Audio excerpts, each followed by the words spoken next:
Content creator Atharva सुदामेला गणेशोत्सवाच्या पार्श्वभूमीवरती केलेला video हा तातडीनं डिलीट करावा लागलेला आहे। खरं तर हिंदू मुस्लिम ऐक्य याच्यावरती भाष्य करणारा हा व्हिडिओ होता, ज्यामध्ये काहीच आक्षेपार्ह नव्हतं। मात्र कट्टरपंथीयांनी याला विरोध केला आणि अखेर सुदामेने तो व्हिडिओ डिलीट केला। मात्र यानंतर अथर्व सुदामे याला सिनेसृष्टीमधनं आता पाठिंबा मिळताना दिसतोय। बघूयात हा वाद कुठून सुरू झाला आणि आता कोणत्या टप्प्यावर पोहोचलाय या रिपोर्टमधून।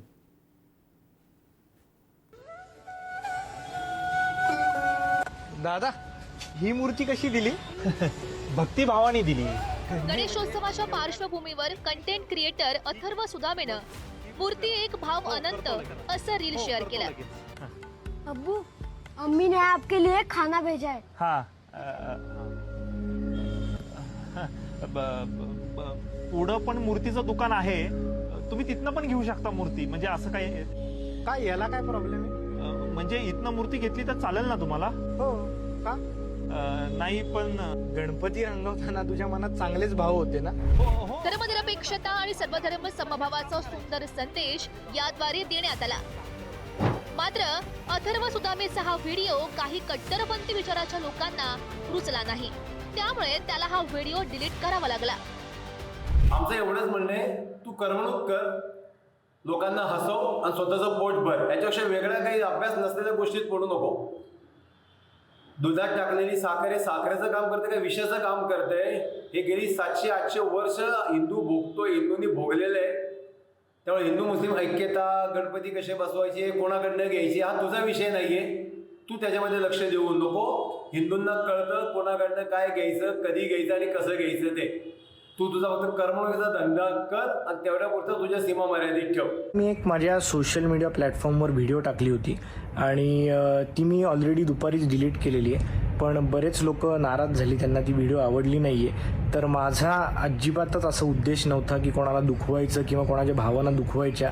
मी आत्तापर्यंत खूप व्हिडिओ असे केलेले आहेत जे की आपल्या हिंदू सणांवर आहेत, मराठी संस्कृतीवर आहेत, मराठी भाषेवर आहेत। म्हणजे मला वाटत नाही माझ्या एवढ्या कुठल्या सोशल मीडिया क्रिएटरनी आपल्या या सणांवर, संस्कृतीवर व्हिडिओ केल्यात। त्यामुळे माझ्या मनात अजिबातच असं कुठला उद्देश नव्हता की कोणाला दुखवावं किंवा काय।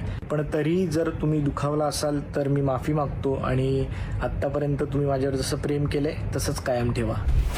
खरं तर संविधानातील धर्मनिरपेक्षता या मूल्याचा प्रसार करणारं हे रील आहे, त्यामध्ये काहीच आक्षेपार्ह दिसत नाही। मात्र तरीही अथर्व सुदामेला या रीलवर ट्रोलिंगचा सामना करावा लागला।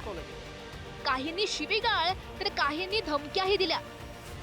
तर हा कलाकाराच्या अभिव्यक्ती स्वातंत्र्यावर गदा आणण्याचा प्रयत्न असल्याचं वकील असीम सरोदे यांनी म्हटलं। तुम्ही तिथनं पण घेऊ शकता मूर्ती। म्हणजे असं काय याला काय प्रॉब्लेम? ज्यांना धर्म कळला नाही ते धर्मांधता आणतात आणि धर्मांधता आणणारे अधार्मिक असतात, ते सहिष्णू नसतात, त्यांना विचारच कळत नाही आणि त्यामुळे ते दुसऱ्यांचं अभिव्यक्ती स्वातंत्र्य अमान्य करतात, नाही म्हणण्याचा हक्क डावलतात। जे आपल्यासारखं मत नसेल त्यांना ते समाजातून बहिष्कृत करण्याचा प्रयत्न करतात। हे चुकीचं आहे। या भावनेतून मी अथर्व सुदामेच्या संदर्भात पोस्ट केली, त्याला मी सपोर्ट केला, त्याला मी संपर्क करण्याचा प्रयत्न केला, पण त्याचा फोन सध्या कार्यरत नाही। अथर्व सुदामे यानं या प्रकरणी माफी मागितली असली तरी त्याला आता पाठिंबा देखील मिळू लागलाय। मराठी कलाकार अथर्व सुदामेसाठी पुढे सरसावलेत। ज्येष्ठ सिने अभिनेत्री सोनाली कुलकर्णी, प्राजक्त हनुमघर यांनी त्याला पाठिंबा दिलाय। त्या रीलमध्ये दुखावणारं काही नव्हतं। त्या व्हिडिओमध्ये अथर्व सुदामेनं जे मांडलंय ते आपल्या संविधानाला धरूनच आहे, तर मग आक्षेप का असावा? कलाकार कोणत्याही धर्माचा असू शकतोच ना। कलेच्या हातानं कधीच धर्म नसतो। जर एखाद्या नव्या कंटेंट क्रिएटरनं एक असा भाबडा व्हिडिओ बनवला ज्यामध्ये काहीही अवहेलना, तुच्छता, द्वेष नाहीये, त्यामध्ये शिव्या शाप नाहीयेत, उलट एकीची भावना आहे, तर त्याला हरकत का असावी? जे या रीलला विरोध करतायत त्यांना आपली संस्कृती पुरेशी माहिती आहे का? शेख मोहम्मद माहिती आहेत का?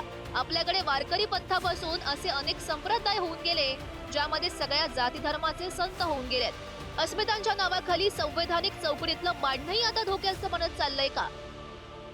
अबाधित असलेली परंपरा अर्बन मनुवाद्यांकडून कुठेतरी जर मिटवण्याचा प्रयत्न केला जात असेल तर मला असं वाटतं की या महाराष्ट्राच्या लोकांनी यांना आता महाराष्ट्र धर्म दाखवण्याची खूप जास्त गरज आहे आणि यांच्या विरोधात उघडपणे बोलण्याची गरज आहे। नाहीतर ज्या पद्धतीची परिस्थिती अफगाणिस्तानमध्ये तालिबानमध्ये निर्माण झाली, त्याच पद्धतीची परिस्थिती या भारतामध्ये देखील निर्माण व्हायला वेळ लागणार नाही. हिंदू मुस्लिम ऐक्य दाखवणाऱ्या व्हिडिओमध्ये काहीही आक्षेपार्ह नाहीये, पण कोणत्याही प्रकारे ऐक्याची भूमिका कट्टरपंथीयांना खपत नाही. खरं तर हिंदू आणि मुस्लिम समुदायाचे व्यवहार इतके एकमेकांत गुंतलेले आहेत की मुस्लिम मूर्तिकार असणं ही काही काल्पनिक गोष्ट नाही. पण हिंदू मुस्लिम सहचार्याचा उच्चारही करायला नाही अशी अतिरेकी भूमिका कट्टरपंथी घेतात आणि ती समाजावर लादू पाहतात. हा सांस्कृतिक दहशतवाद आहे आणि याला विरोध करायला पाहिजे. यात सुदामेला पाठिंबा देणं न देण्याचा प्रश्न नाहीये, मुद्दा द्वेषाचा, विरोध करण्याचा आहे. रिपोर्ट पुढारी न्यूज.